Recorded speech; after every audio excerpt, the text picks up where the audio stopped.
Put it in a fireplace. Yep, we're going to be putting it in a fireplace. We're super excited to show you how we do it. And Jackson, tell them all what to do. Like and subscribe. Welcome to video number 4. So what we're doing here is the mud's done. First thing you got to do is get a coat of primer on everything. So we'll do a couple coats here. It's extremely exciting to see this come together and can't wait to show you the progress here in video number 4.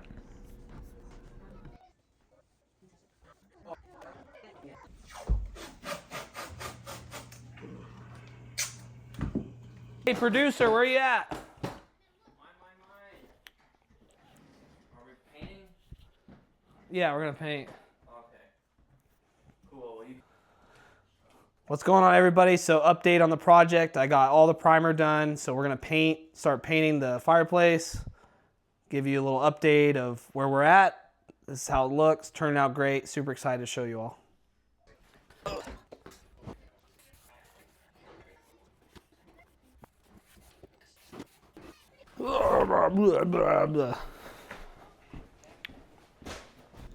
We're getting the first coat of paint here on the fireplace. It's a slight little different color change. You'll definitely see it later on in the videos.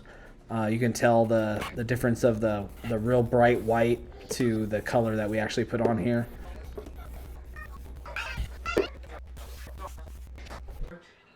Two coats done, all painted. Have my helper Indy.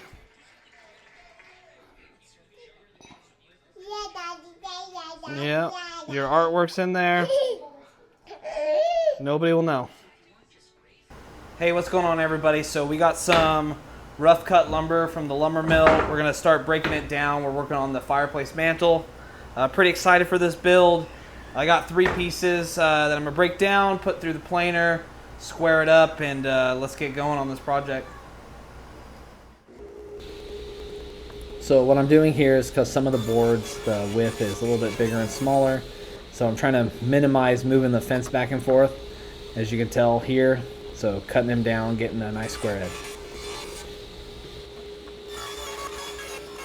All right, so I got a square edge on my rough cut maple now. So what I'm gonna do is I'm gonna plane everything to the same thickness. So this way I can start cutting all the miters and then we can start gluing stuff up. So let me show you how we get it all set up. Don't mind my mess.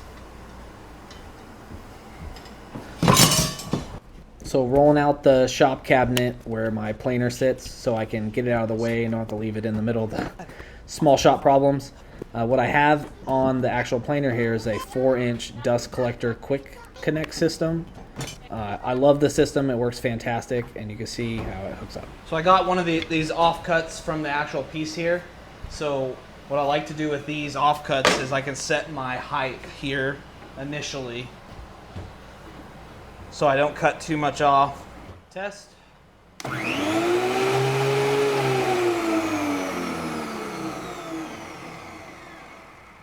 Cool.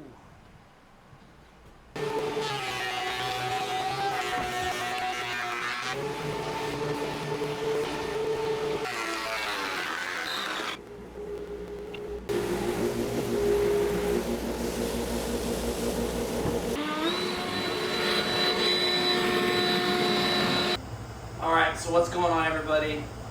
What we're doing right now is we're at the table saw. We're setting a bevel on our table saw, so we're going to cut a bevel on each long piece for this mantle. So I got this awesome angle finder, digital angle finder. So I'm going to set this thing up, put on this table, flat table, set 0. Alright, put it on my blade. See if I get an awesome 45 degrees. And look at that. All right, so I set 45 degrees. I'm gonna run all these boards through here. Nice bevel so we can actually box this and glue this baby up.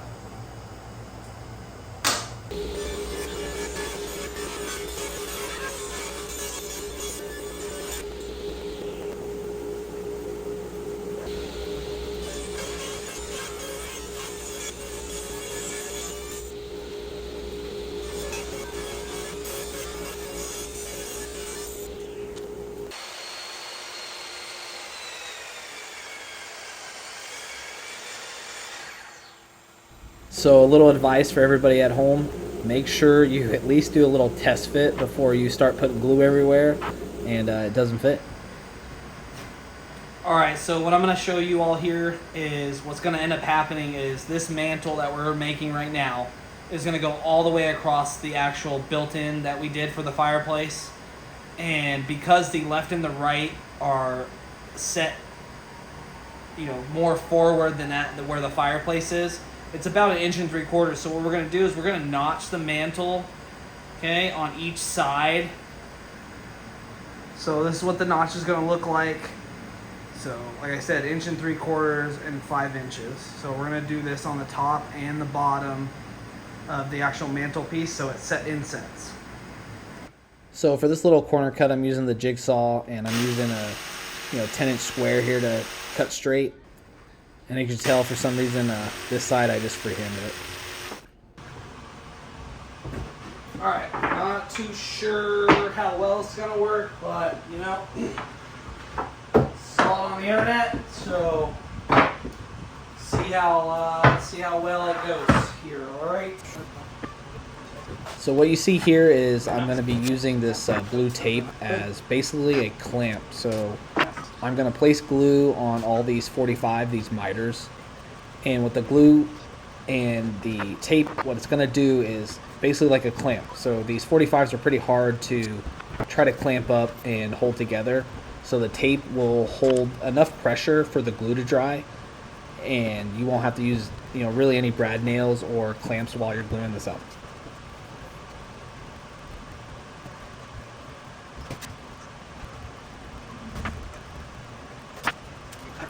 So you can see here I did use a couple of brad nails on the end pieces because I wasn't too happy with the pressure.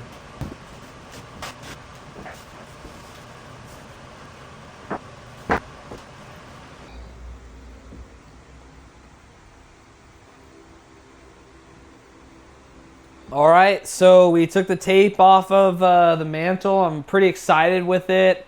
There was definitely some lessons learned with doing all these miter joints, but pretty happy, excited. I got sanding to do. I got the router, and we're gonna make it look good. Super excited.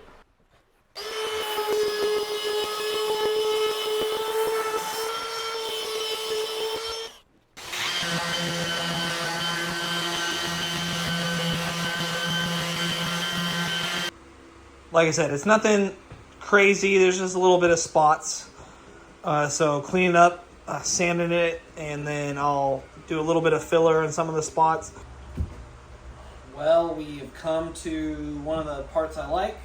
Got some stain. I enjoy using these guys. These are little benchtop cookies. It'll lift your projects up so you can actually get some stain around it. So we're gonna prepare our stain. Make sure we stir it up. I don't have any stir sticks, so I got a shim. All right. Put this off to the side and let's go.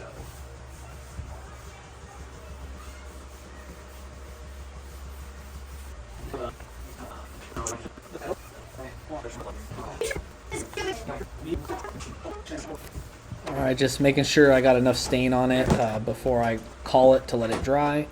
And here's what it looks like. So we'll let it dry overnight and take a look how it looks in the morning.